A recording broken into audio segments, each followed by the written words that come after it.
नमस्कार, आप देख रहे हैं न्यूज़ राउंड। मैं हूं आपके साथ शुभम और अभी हमारे साथ एक गेस्ट के रूप में प्रेम सर मौजूद हैं।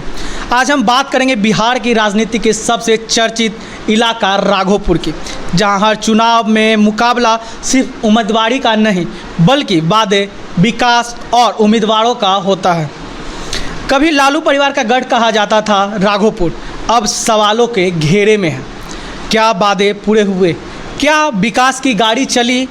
या फिर अब भी जनता इंतज़ार में है उस बदलाव की जिसका सपना हर चुनाव में दिखाया जाता है। आज न्यूज़ एरा के इस खास रिपोर्ट कार्ड में हम खोलेंगे राघोपुर की सच्चाई। चलिए हम बात करते हैं प्रेम सर से। स्वागत है सर आपका। सबसे पहले राघोपुर के जनता जनार्दन को मेरा नमस्कार, हरिओम।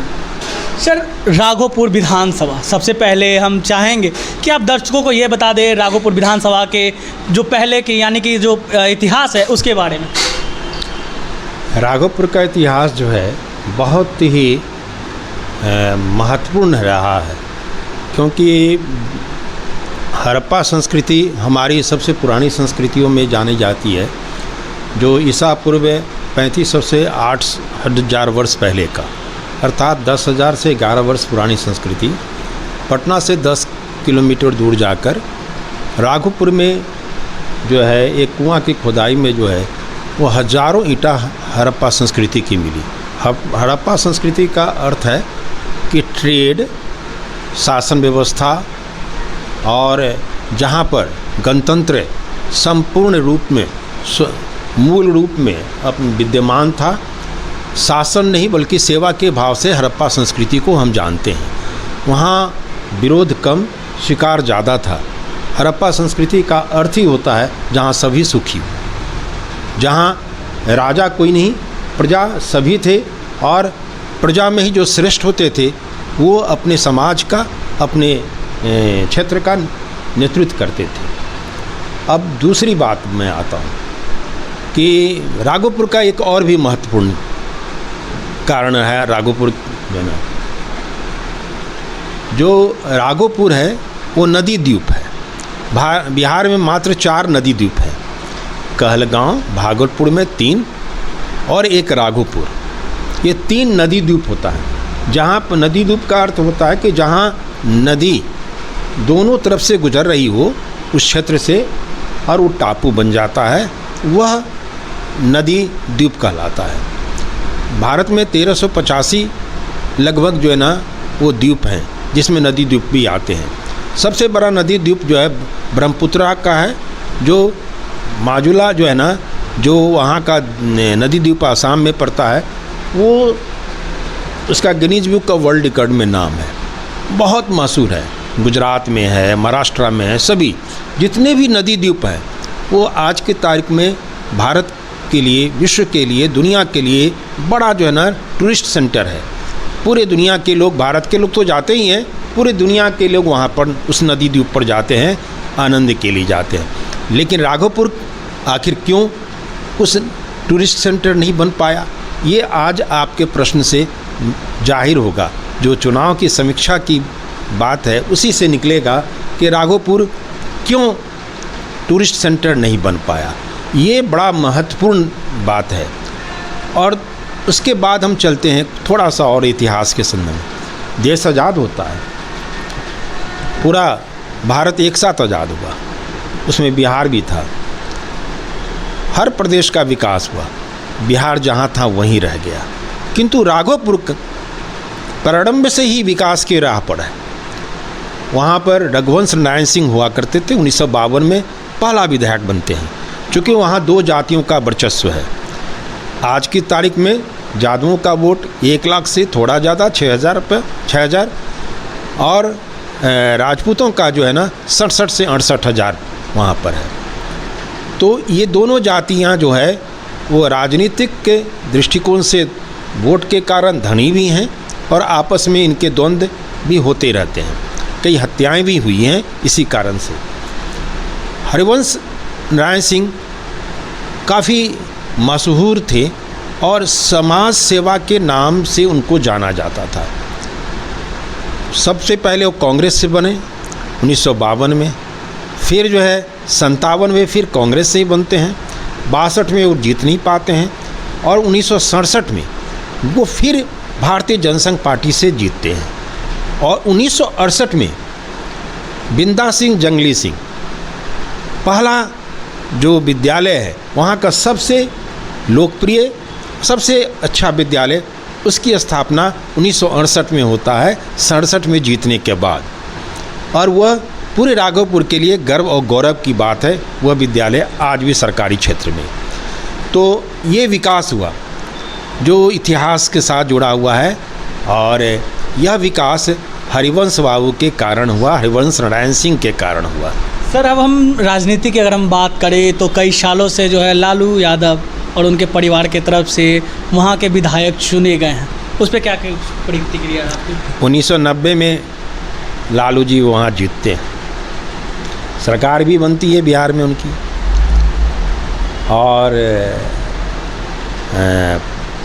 15 वर्षों तक पूरा निरंकुश सरकार उनकी थी बिहार में। लेकिन मैं राघोपुर की बात करूंगा। 1990 से लेकर अभी 2025 है, सिर्फ एक चुनाव में, मात्र एक चुनाव 2010 का, जो 2010 का राबड़ी देवी जी खड़ी थी और सतीश कुमार यादव खड़े हुए थे जदयू से, वो उनको हराते हैं और इस प्रकार से 5 साल लालू जी का परिवार वहाँ नहीं। 1990 से 2025 अब आ गया है, 20 मान लीजिए, 20 में चुनाव हुआ था, 17 चुनाव बिहार में हुए और वहाँ पर 20 चुनाव हुए, 2 उपचुनाव हुए, उसमें एक मध्यावधि चुनाव 2005 में हुआ जब किसी भी सरकार को पूर्ण बहुमत नहीं मिला, तो फरवरी में चुनाव हुआ था, फिर अक्टूबर नवंबर में फिर से 2005 में, अर्थात राघोपुर ने 20 चुनाव देखे हैं, बिहार ने 17 चुनाव देखे हैं। अब आप 1990 से हैं और सर्वाधिक एक ही परिवार का शासन, एक ही परिवार का विधायक जिस क्षेत्र से रहा हो, अगर उसकी रहते हुए, उस परिवार के रहते हुए अगर वहाँ की जनता कहती है कि विकास हुआ तो कारण भी लालू जी के परिवार को जाएगा, अगर जनता कहती है कि विकास नहीं हुआ तो वो भी कारण लालू जी को जाएगा। कुछ दिन पहले जो है पटना राघोपुर की 6 लाइन की पोल की शुरुआत कर दी जाती है। नीतीश कुमार कहते हैं कि ये देन जो है जेडीयू की है, एनडीए की है। हाँ, बिल्कुल सत्य है, क्योंकि 6 लेन जो है ना वो बिहार सरकार का नहीं है, वो तो केंद्र सरकार और बिहार सरकार उसमें सहयोग करती है, इसलिए उसके वजह से, और एनडीए है, ये एनडीए के देन है, क्योंकि केंद्र में एनडीए की सरकार है और वहीं से ये पुल का जो है ना, जो भी होना था, बजट पास होना, स्वीकृत होना था, वहीं से हुआ है, इसलिए निश्चित रूप से एनडीए को जाता। पहले पीपा पुल से जाते थे लोग, उसके पहले नाव से जाते थे और उसके पहले नैया से जब जाते थे। आपको एक बात और मैं बताता हूँ कि कभी गांजा की खेती के लिए राघोपुर जाना जाता था और स्मगलिंग के लिए। और एक और मैं महत्वपूर्ण बात बताना चाहता हूँ कि जिस राघोपुर को बिहार का सबसे बड़ा टूरिस्ट सेंटर बनना चाहिए था, पूरा बिहारी और भारतीयों को वहाँ आना चाहिए था और वहाँ के प्रत्येक लोगों की कमाई अकूत होनी चाहिए थी, लेकिन वह 1990 से लेकर जब आदरणीय लालू जी आते हैं, तब से उसका उपयोग, उस भूमि का उपयोग अपहरण किए हुए लोगों को छुपाने के काम में आया, जो पब्लिक डोमेन में विद्यमान है। मैं जो कुछ बोल रहा हूँ पब्लिक डोमेन से जो उपलब्ध हैं वही मैं बोल रहा हूँ, उसके अतिरिक्त नहीं बोल रहा हूँ। राघोपुर की जनता अगर आज भी अफसोस से जीती हैं, अगर आज भी पलायन वहाँ है, आज भी रोजगार नहीं है, आज भी टूरिस्ट सेंटर नहीं बन पाया, जो बनने की पूरी संभावना नदी द्वीप के वजह से था, तो उसका दोष जितना नेता को और एक परिवार को जाता है, उससे कम दोष वहाँ की जनता को नहीं जाती है। क्योंकि अगर आपको हाथ जला है तो आपको फिर न जले दोबारा, इसकी व्यवस्था तो जनता को ही करनी चाहिए थी। सर, तेजस्वी यादव को बीते कुछ दिन पहले कहते हैं कि बिहार के सभी घरों में एक एक नौकरी दिए जाएंगे, क्या ये संभव है? देखिए क्या होता है ना, कभी कभी खुद से लोग साबित कर देता कि मैं मूर्ख नहीं महामूर्ख हूँ। उनको ये पता ही नहीं होगा कि बिहार में 2,97,00,000 परिवार है और बिहार में वर्तमान में 16 लाख नौकरियां हैं, 4 लाख कॉन्ट्रैक्ट बेसिस पर, 20 लाख मैं मान लेता हूं, और बिहार का 2,97,00,000 आबादी, 78 साल में आप 20 लाख अधिकतम नौकरी देते हैं। और ये कहाँ से संभव है? पूरे भारतवर्ष में सरकारी नौकरी का डाटा सबको मिला दें तो 2,97,00,000 नहीं पुरता है। मुझको लगता है कि उनको महान किसने बनाया? जनता ने बनाया। जनता को क्यों माफ़ी मिलनी चाहिए? जनता को क्यों माफ़ी मिलना चाहिए? जो इस प्रकार की बातें करता है राजनेता और बिहार का भविष्य मानने की बात करता हो, और जिसको यह पता नहीं है, इतना जी के इसका कमज़ोर है कि 2,97,00,000 परिवार है बिहार में, आप वैसे को मुख्यमंत्री का बनने के लिए आप साथ अगर आप देते हैं तो अपना भविष्य तो आप संवारते हैं या बिगाड़ते हैं, जनता तय करे। वर्तमान में मैं एक बात कहूँगा बिहार की जनता से कि बिहार कल भी, बिहार आज भी, खासकर 36 साल से बिहार धन बल, बाहुबल और सत्ता बल। तेजस्वी यादव को बिहार के भावी मुख्यमंत्री के रूप में भी कहा जा रहा है। 2015 में वो जीत का आते, उस वक्त जदयू का गठबंधन जो है महागठबंधन आरजेडी से हुआ था, तो उनको लॉन्च किया गया, उनको उतारा गया, उनको राजनेता बनाया गया। दूसरी बार वो जीतते हैं और तीसरी बार चुनाव के मैदान में हैं। मैं उनकी ही बात नहीं करूँगा। किसी चुनने का अर्थ है, परीक्षा में 10 क्वेश्चन होते, विद्यार्थी उत्तर देता है, तो विद्यार्थी बिहार में इस चुनाव काल में कौन है? जनता। तो जनता अगर प्रश्न का उत्तर सही नहीं देता है तो हर कोई जनता को जनार्दन कहता है, मैं भी कहूँगा, किंतु जनता जाति के दलदल में फंस जाती है, जनता धनबल के दलदल में फंस जाती है, जनता बाहुबल के दलदल में फंस जाती है, लोभ लालच प्रपंच और व्यक्तिगत स्वार्थ में फंस जाती है। और जब तक फंसती रहेगी तो बिहार की हालत ऐसी ही बनी रहेगी। एक आखिरी सवाल सर, बीते कुछ दिन पहले लगातार सोशल मीडिया पे चल रहा था कि प्रशांत किशोर, यानी कि जन स्वराज के जो सूत्रधार है प्रशांत किशोर, वो राघोपुर से चुनाव लड़ेंगे, लेकिन अभी तक उन्होंने ना नॉमिनेशन किया और सीधे कहते हैं मैं चुनाव नहीं लड़ूंगा। राजनीति में आदर्श वचन का होता है। भगवान श्री राम को हम जानते हैं, प्राण जाए पर वचन न जाए।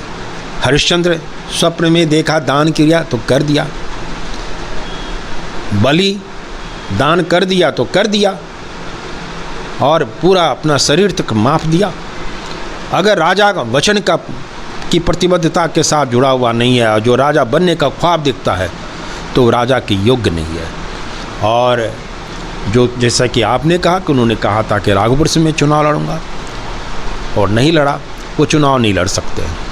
क्या उसका कारण यह है कि वो बिहार में कहीं से भी चुनाव लड़ेंगे, उनका जो चरित्र है, राजनीति में चरित्र स्थापित करना होता है, और जो चरित्र है वो यह है कि अच्छा बुरा नहीं, जिसने पैसा दिया उसका वो साथ दिए, यही तो चरित्र है उनका।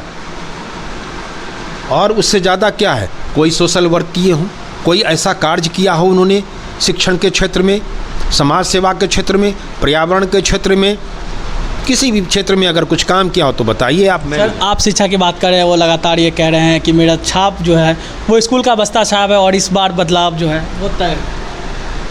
कभी लोकदल का जो छाप था वो हल और किसान था। भारत के किसानों की हालत सुधर गई क्या?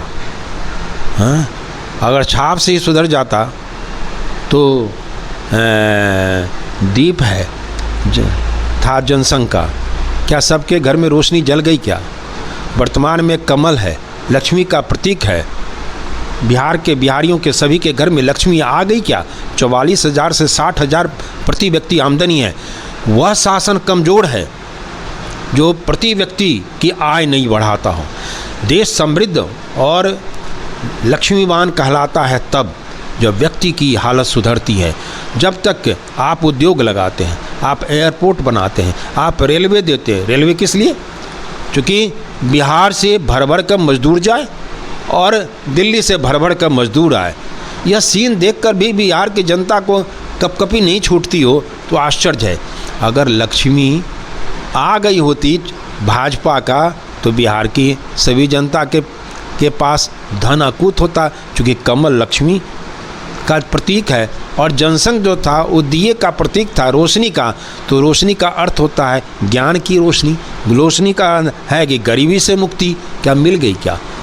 सर जाते जाते राघोपुर की जनता से क्या कुछ कहिएगा, क्या कुछ अपील रहेगी? राघोपुर की जनता से सहित पूरे बिहार की जनता से मैं कहना चाहूँगा आपके चैनल के माध्यम से, बिहार जाति से निकले, बिहार बाहुबलियों के कुप्रभाव से बचे, बिहार धन बल से बचे और पैसे लेकर पैसे बांटने वालों को और टिकट खरीदने वाले को चिन्हित करके वोट दे। अगर आपको कोई भी उपाय नहीं दिखता हो, सभी भ्रष्ट देखते हैं, तो सरकार में भारत सरकार संविधान के अनुसार नोटा का दिया है बटन, आप नोटा दबाइए। अन्यथा अगली सरकार अगर आप जाति के आधार पर बाहुबलियों को बनाते हैं और जो सामने उम्मीदवार है, मैं तो किसी भी उम्मीदवार को, मुझको तो नहीं दिखता है व्यक्तिगत रूप से जो बिहार की भलाई कर सकता है। कोई तस्वीर नहीं, कोई चेहरा नहीं, कोई उम्मीद नहीं, चूँकि एक की सरकार 20 वर्ष, एक की सरकार 15 वर्ष, आने वाले कुछ लोग इसमें वैसा प्रस्तुत कर रहे हैं जो सभी गलत सरकारों का साथ दिया, चाहे वो ममता जी का हो, चाहे कांग्रेस का हो, चाहे बाकी किसी का। किसको चुनना है? नोटा चुनिए, क्रांति का बीज बोइए बिहार से। बहुत बहुत धन्यवाद सर। तो ये थी राघोपुर का रिपोर्ट कार्ड और हमारे साथ मौजूद थे गुरुदेव प्रेम सर।